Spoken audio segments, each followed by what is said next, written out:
can you believe it that I was a very, very timid person? Very, very timid.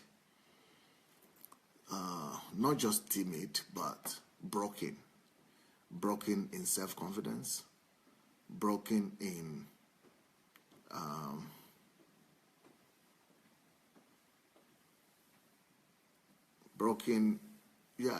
in self-assurance. Yeah, I was a victim of fear, intimidation, anxiety. Let me tell you how bad it was. In Africa, when we were growing up in Africa, especially if you grow up in the part of Nigeria where I grew up in, it's called Ijebu. Ijebu, that group of people, that tribe, that nationality, or that part of Yoruba people, they are Yoruba people in general and Nigerians in general, but the Yorubas and especially the Ijebu people. You know, the Nigerians are known for the good life, right? And partying. That's Nigeria in general. But when you take the Ijebu people, the Yoruba people, partying, Owambe, and things like that, they are renowned for it. But when you take the Yoruba people, the most renowned out of others for partying are the Ijebus.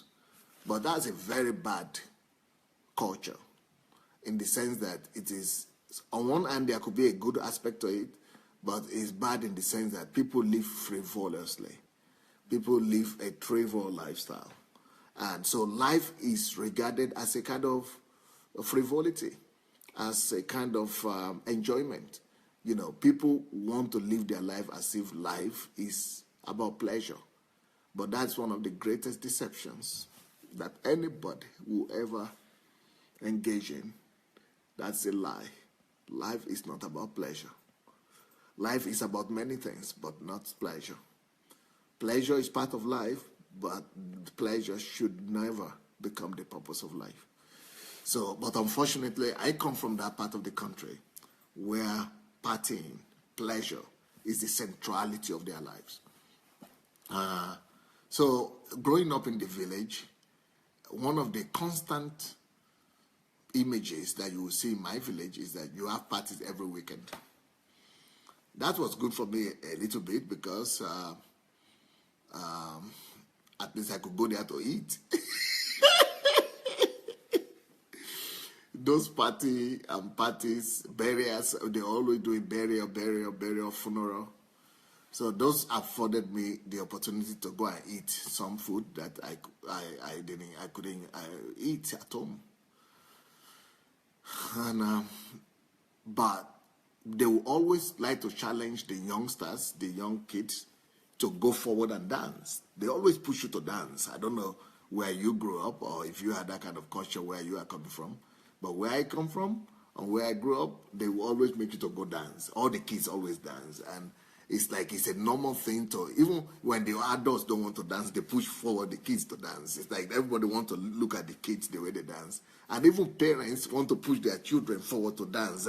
All the parents want to encourage their children to dance. So dancing is part of the lifestyle of the African man. Dancing is part of the life of the African kids. So from childhood, Africans dance and sing. They just, sporadically, sing and dance. And so it's part of our life. But do you know?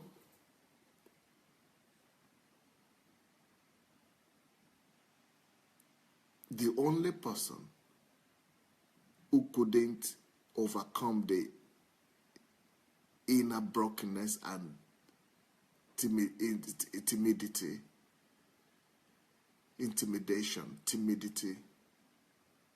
to go and ever dance in the old village was me. That's very strange that a kid would be so ashamed and intimidated will never go and dance.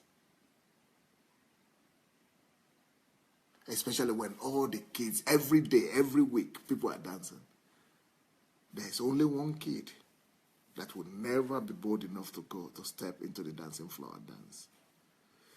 There were many factors to that. And there are always many factors that contribute to lack of self-confidence.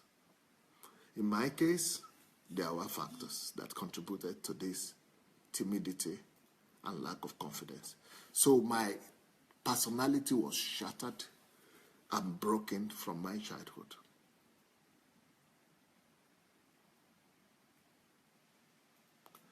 As a matter of fact, I think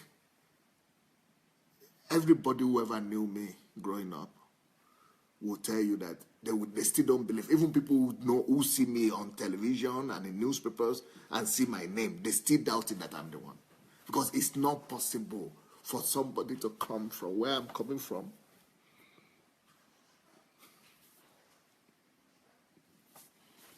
and become who I became. But that's the more reason why it's even more powerful. Because if I could become who I became from where I'm coming from, anybody can make it. Anybody can arise. Anybody can overcome. And anybody can break timidity. Anybody can also break lack of confidence. Everybody, anybody, no matter how bad your story is, and no matter how deep you have been in timidity, fear, no matter how deep the dungeon is, and no matter how dark the night is,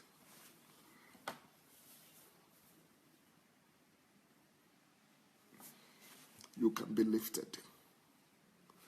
And remember, I believe that you can be lifted and delivered without all those crazy deliverance ministries, without all those calling on the enemies to die, without all those calling fire down, without all those casting out of demons. But you can overcome it. And I'm going to take you step by step. I'm going to take you step by step through the path of coming from such a deep, deep dungeon into becoming a worldwide personality. Thank you so much for watching our videos. Now, we need to spread this word, and we need to do it together. For that to happen, we need your help. Just 5 little steps that you could help us to spread the word. Number one thing we need you to do is to like the videos. Please go like this video right now. Number 2, if you have not yet subscribed to our channel, please go ahead and subscribe to the channel. Number 3, we need you to press and click on that notification bell. You see the bell? Go press on it. And number 4, we need you to go comment. Write your comment, good or bad. Just write what you feel. Number 5, share. Share on every platform. Share on Instagram. Share on Facebook. Just share and spread the word. Thank you so much. All right. Blessings.